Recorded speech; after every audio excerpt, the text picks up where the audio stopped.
end up causing problems for everybody else when it comes to how we are going to reform the drug war, which most people are agreeing didn't work. We aren't winning it.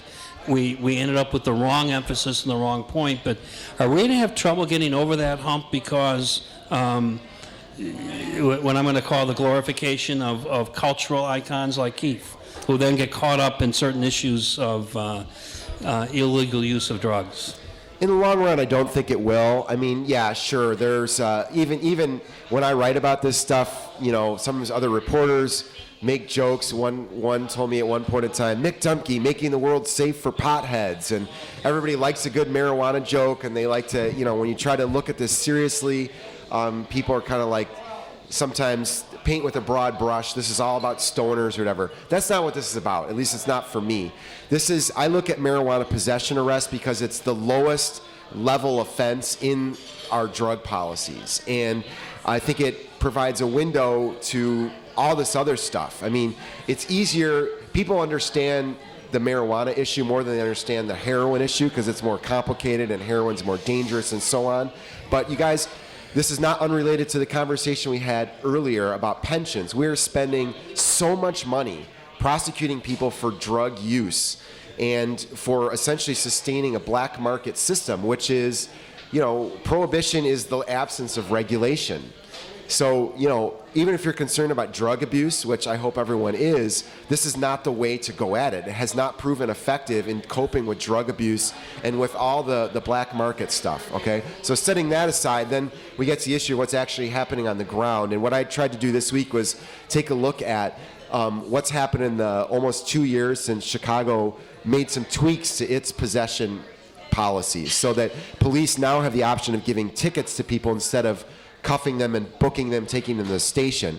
But unfortunately what I found is not much has changed in terms of who's getting picked up. It's still almost 8 of every 10 people who are arrested for marijuana are African American, even though we know that this is used widely across racial and ethnic Pretty groups. even by ethnicity and race. That's right. That's right. And Latinos, the impact on Latino communities? Well, it's sort of like the darker you are, the more likely you are to get busted for something Right. that everybody's doing. That's kind of the Twitter version of this whole thing. So it's still mostly African Americans and mostly African American men, to be frank.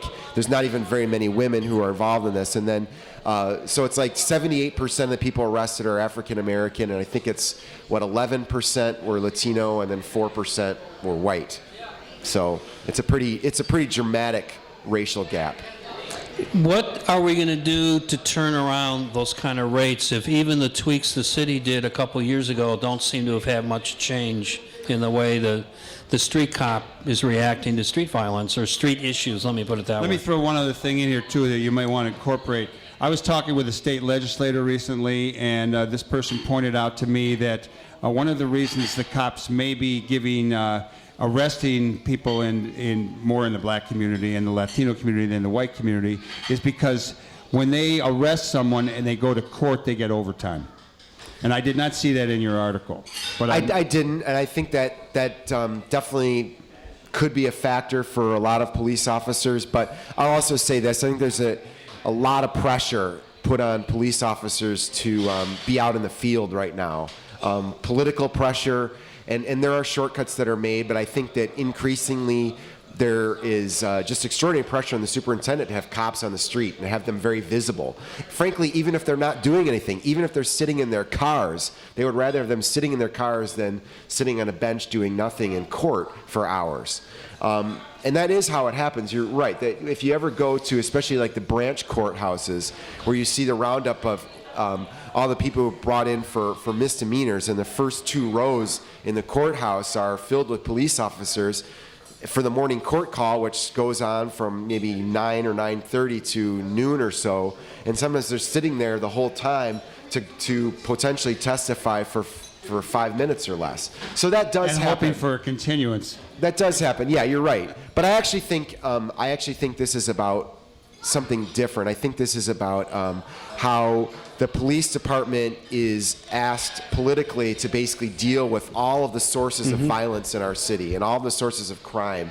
And so basically what the police do is they go and they stop people and they arrest people. That's what the job of the police is. It's close to stop and frisk. Too. It essentially is stop and frisk. Yeah. That's what's happening. And stop and frisk can actually be done in a legal fashion. It's got a bad name, and I'm not trying to defend it, but what ends up happening is, as police officers tell me in this story, is that they end up stopping everybody, not just the people who are rightly suspected of being in the middle of something, some kind of criminal activity, but also people they just don't know very well, that they're just stopping and they're inconveniencing or worse.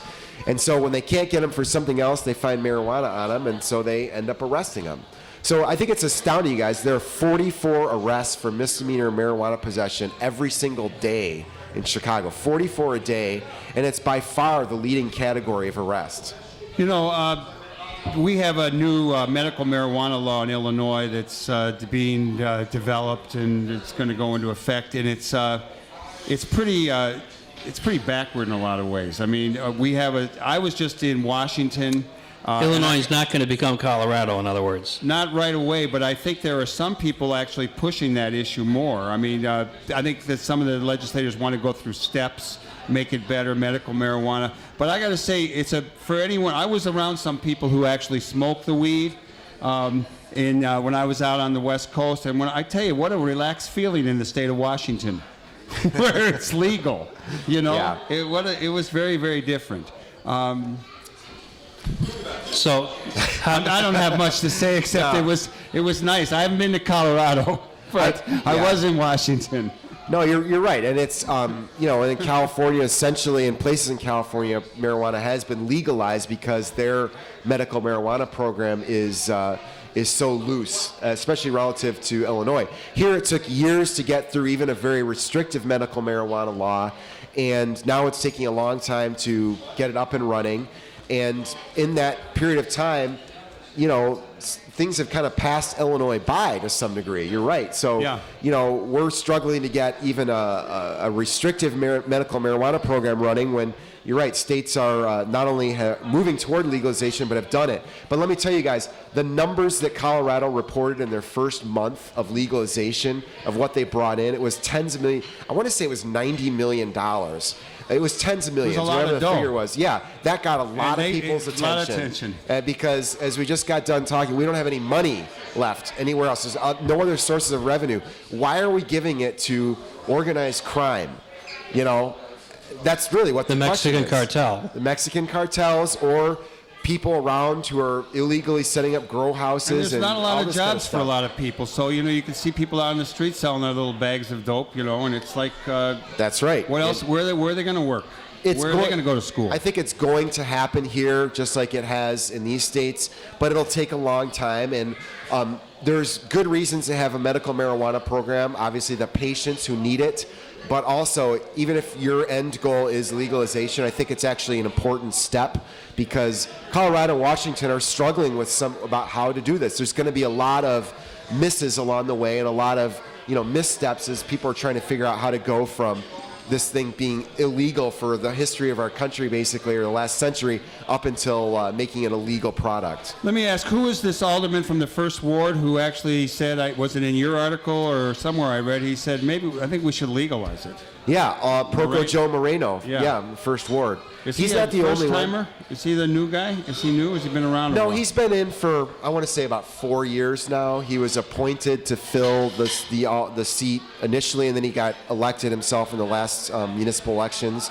But yeah, he's very open-minded, progressive on this issue, and actually I think is an advocate for both the reasons we've been explaining here and also for the revenue reasons. Well, I want to thank both of you guys for being here.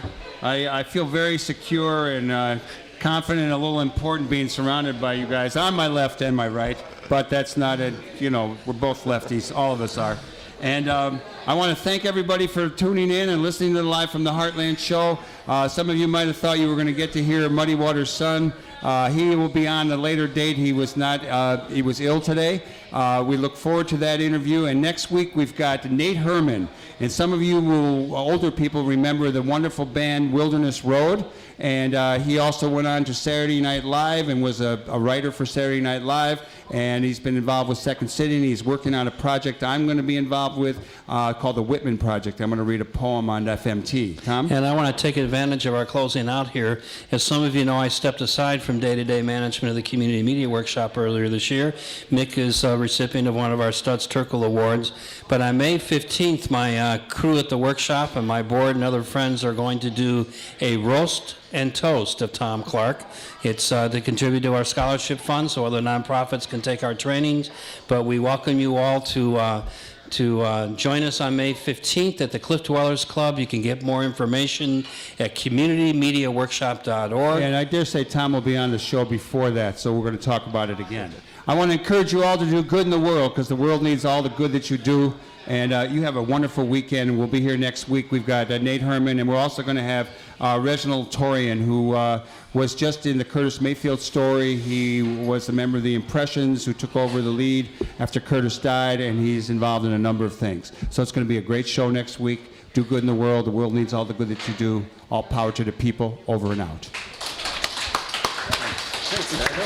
You're listening to 88.7 WLUW, Chicago Sound Alliance, broadcasting from the campus of Loyola University. Thank you.